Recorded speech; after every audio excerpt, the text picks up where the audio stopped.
नमस्कार मंडळी, आज आपण मृगशीर्ष या नक्षत्राबद्दल माहिती घेणार आहोत. मृगशीर्ष या नक्षत्राला मृग असेही संबोधले जाते. मृग या जे नक्षत्र आहे त्याचं आराध्य वृक्ष आहे खैर.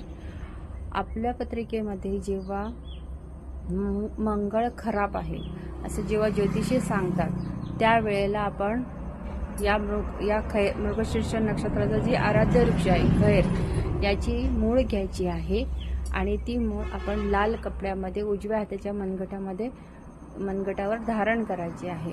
त्याप्रमाणे आपल्याला जर रक्तविकाराचे दोष असतील किंवा रक्तामध्ये काही प्रॉब्लेम्स असतील, रक्तासंदर्भात काही आजार असतील तर अशा वेळीही हा उपाय करावा, जेणेकरून तुम्हाला या आजारांमध्ये बऱ्यापैकी आराम मिळतो आणि आपला मंगळही खूप स्ट्रॉंग होतो. सगळ्यांना माहीत असेल की मंगळ हा रक्ताचा कारक आहे.